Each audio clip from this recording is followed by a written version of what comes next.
Поздравени! Јас сум Емилија Софеска, вашиот предавач за модулот Енергетски ефикасни згради, како дел од обуката ЕУР. Инаку сум дипломиран инженер-архитект и магистер по науки од областа на одржливиот развој и урбанизам. Денешното предавање ќе се однесува на термичката изолација кај градежните објекти и топлотната удобност на објектите. Во првиот дел од топлотните услови ќе објасниме што значи тоа термичка изолација. Ќе ги објасниме изолацијските својства на градежните материјали, под што подразбираме изолацијски покривки, материјали за пополнување на празнини, изолацијски табли или плочи, звучни бариери, како и вакуум изолаторски плочи. Понатаму ќе разгледаме како се делат изолацијските материјали на неоргански и органски изолацијски материјали. Термичката изолација е потребна за намалување на загубите на топлина во зимо и за намалување на топлинските добивки во текот на летото.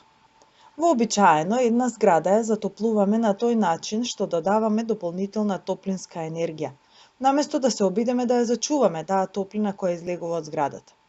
Кога зградата би ја замислиле како шуплив лонец полн со топла вода, за да ја задржиме топлата вода, сигурно нема да дотураме нова топла вода, туку едноставно ќе ги затвориме дупките од лонецот. Можеби, ако можеме да ја видиме топлинската енергија, би имали ист став и кон затоплувањето на зградите. Термографијата денес е успешна во тој поглед, бидејќи на визуелен начин ги прикажува топлите и ладни области на една зграда. Како што рековме, термичката заштита е потребна и во зима и во лето. Задачите на термичката заштита се да обезбеди удобност, да ги намали барањата за енергија и трошоците, со што се заштитува животната средина, да се избегне површинска кондензација, со што се зачувува објектот, да помогне да се избегне презагревање во лето и да се избегне потреба за климатизација во врска со другите мерки. Термичката заштита во текот на зимата ги има следните задачи: да гарантира удобна и хигиенска собна клима, да се заштити зградбата од оштетување поврзани со климата, да се избегне непотребна потрошувачка на топлинска енергија и со тоа да се придонесе за заштита на ресурсите и животната средина. Барањата за термичка заштита во текот на зимата се дадени со стандарди и се дел од регулативата за заштита на енергија ЕНЕФ. Максималната пак собна температура на воздухот во лето главно зависи од големината и ориентацијата на транспарентни надворешни градежни компоненти, пренесување на зрачење на транспарентни надворешни делови, примена, квалитет, употреба на соларна заштита за објектите, капацитет на складирање на супстанции во внатрешните компоненти, употреба на вентилацијата, тоа може да ја зголеми температурата во текот на денот, регионот со летна клима на локација на објектот. За регионите со летна клима А, Б и В постојат јасни дефинирани граници на внатрешна температура од 25 целзиусови степени, 26 целзиусови степени и 27 целзиусови степени, кои не треба да бидат надминати со повеќе од 10% од периодот поминат во внатрешноста на зградата. Тоа е така наречено правило 26 степени целзиусови.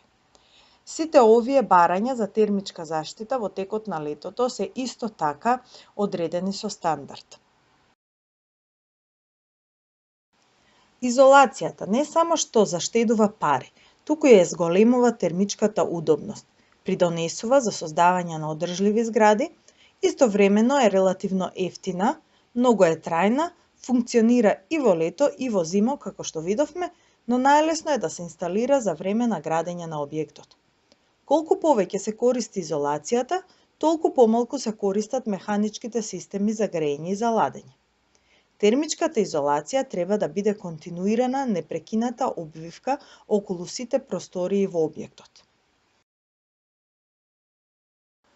Повеќето материјали за изолација на ѕидовите не треба да се изложени директно внатре во просторијата или пак на надворешната страна на фасадата. Климатските или ефективни фасади се оние кои имаат дополнителна стаклена обивка да не го зголемуваат топлинскиот отпор, туку да овозможат соларна контрола и природна вентилација. Во зградите со рамни кровови, изолацијата треба да биде на врвот на кровната конструкција, со што ќе се избегне прозорците или каналите за воздух да навлезат во термоизолацијата. Во зградите, пак со коси кровови, изолацијата треба да се постави помеѓу дрвените скелиња и меѓу гредите. Просторот под приземјето, поточно така наречената цокла, не треба никогаш да биде изолиран, туку треба да биде добро проветрен за да се издувува присуството на отровниот гас радон од земјата и влагата која создава мувла. Просторот пак над цоклата треба да биде изолиран. Изолацијата под тампонот на плочата не е потребна освен околу надворешниот раб. Меѓутоа, подрумските ѕидови треба да бидат изолирани во целиот потек во допир со земјата. Како што видовме претходно, сите материјали во помала или поголема мера спроведуваат топлина. Колку еден материјал има помала топлотна спроводливост, толку тој е подобар топлински изолатор. Целта на топлинската изолација е намалување на загубите на топлина, која настанува со преоѓање на топлината од потопло на постудено место. Колку е поголема температурната разлика, толку се поголеми и температурните загуби. Воздухот е најлош спроводник на топлина, а од воздухот подобар изолатор е само вакуумот, затоа што во него не постои вибрирање на молекулите. Структурната термичка заштита е под силно влијание на загубите при пренос на топлина на компонентите. Да потсетиме дека најважните параметри на градежните компоненти во овој контекст се коефициентот на пренос на топлина U, што представува количина на топлина која се пренесува во 1 келвин температурна разлика на част од 1 метар квадратен површина од една градежна компонента на околниот воздух или обратно. Се состои од различни слоеви на компонентата и топлински пренос и го одредува преносот на топлина. Преносот на топлина низ рамен ѕид е пропорционален на површината на ѕидот и разликата на температурата од двете страни на ѕидот, а обратно пропорционален од дебелината на ѕидот. За секој објект се одредува посебно кои конструкции ќе се изолираат, со која изолација ќе се изолираат и колкава треба да биде дебелината на изолацијата. Мерките за изолација кои треба да се превземат за подобрување на енергетската ефикасност на еден објект треба да овозможат коефициентите на пренос на топлина на поединечните конструкции да се помали од максимално дозволените. Идеално е изолационите мерки да се предвидат при проектирање на објектот. Сега да видиме што се треба да е добро изолирано во еден објект. Покривните конструкции, фасадните ѕидови, фасадните отвори, прозорците и вратите, внатрешните ѕидови, меѓукатните конструкции, подрумските ѕидови и подрумската плоча, конструктивните детали или така наречени топлински мостови и инсталациите. Во денешно време од изолационите материјали се бара да ги заштитат градбите од надворешни влијанија како што се водената пара, дождот, снегот, мразот, градот, ветрот, чад, нечисточи, сончево зрачење, но и од јаглерод моноксид, јаглерод диоксид, сулфур диоксид и така натаму. Топлинската, воздушната, светлосната и звучната изолација овозможуваат удобност во објектите. Како предуслов еден материјал да биде топлински изолатор е да поседува висока порозност и мала волуменска маса, аморфна структура, мала вредност на коефициентот на топлинска спроводливост и мали вредности на механичка цврстина при притисок од 0,2 до 2,5 мегапаскали и свиткување од 0,15 до 2 мегапаскала. Својства кои се неопходни да ги има еден топлотен изолацијски материјал се следните: да има мал коефициент на впивање на вода, да бидат постојани на висока температура, да поседуваат задоволувачка пропустливост, да се отпорни на дејство на пожар, да се отпорни на дејство на мраз и да имаат задоволителна хемиска и биолошка стабилност. Во зависност од големината и коефициентот на топлинска спроводливост, изолацијските материјали се делат на ефективни, каде што ламда е помала или еднаква од 0,18 ват на метар Келвин, и неефективни, каде што ламда е поголема од 0,18 ват на метар Келвин. Според густината, изолацијските материјали се делат на лесни, со густина од 15 до 100 кг на метар кубен, средно тешки, со густина од 100 до 350 кг на метар кубен, и тешки, со густина од 350 до 600 кг на метар кубен. Во зависност од деформациите при дејството на оптоварувањата, топлотно-изолацијските материјали се делат на тврди, со деформација помала или еднаква од 6%, полутврди со деформација 6 до 30% и меки со деформација поголема од 30%. Други важни карактеристики на изолацијските материјали се нивната отпорност на влага, на пожар, потенцијал за генерирање на токсичен чад, физичка сила и стабилност со текот на времето. Повеќе изолацијски материјали работат преку создавање на минијатурни воздушни пори. Изолацијските материјали се поделени на повеќе начини. Волуменозната изолација го спречува топлинскиот проток и може да е од полистирен, стаклена волна, камена волна, плута, волна, целулоза и така натаму. Може да биде изработена во вид на ленти, ролни, табли или да се инјектира. Рефлективната изолација го спречува топлинското зрачење и најчесто е сјајна алуминиумска фолија, поставена на картон или пластика во ролна или како плоча. Волуменозната и рефлективната изолација може да се комбинираат заедно.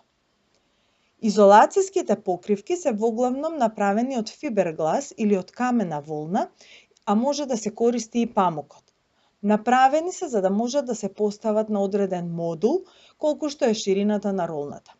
Отпорни се на влага, оган и органски влијанија и се главно опасни по здравјето за време на инсталацијата затоа што може да се вдишат кратките оштри влакна.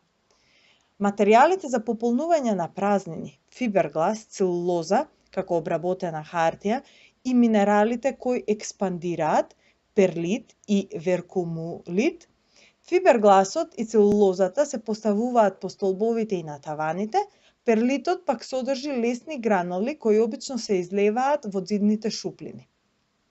Пурпената како изолација е направена од пластика и варира во својот состав зависност од основната маса и агенсот за пенење. Токсичниот чад од горење на пената е опасен за луѓето.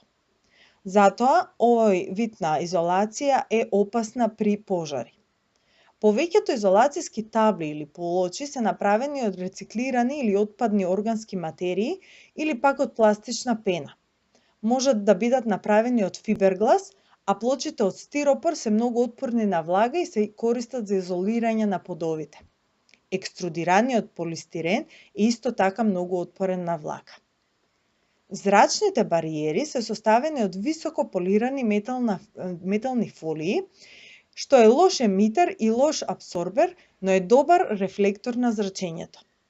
Тоа се најчесто алуминиум и воздушен простор од минимум од 12 мм.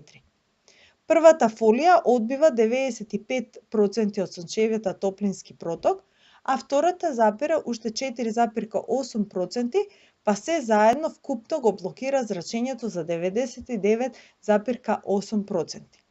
Најдобро е да се аплицира под покривот. Вакуум изолираните плочи се системи кои се користат како термосит за задржување на течноста ладна или топла. Вакуумот ја собира целата спроводливост и струјањето при пренос на топлина. Во скриптата, во табела, ви се дадени карактеристиките за различни видови на изолација. Изолацијските материјали уште се делат и на неоргански изолацијски материјали и органски.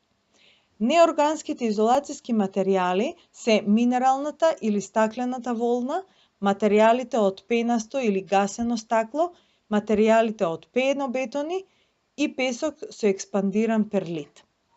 Неорганските изолацијски материјали се добиени така што имаат коефициент на спроводливост помал од 0,06 ват на метар Келвин и тие се сместени во класата на ефикасни изолацијски материјали. Органските изолацијски материјали се поделени на херлит плочи, пенополистирол, пенополиуретан и органските изолациони материјали се произведени на база на дрво, на база на плута, слама, волна, памук, значи на база на органски материи. Во скриптата ви се подетално објаснети карактеристиките на голем број на термоизолациони материјали. Најважно е коефициентот на топлинска спроводливост, ламда, на изолационите материјали да изнесува од 0,030 до 0,045 ват на метар Келвин.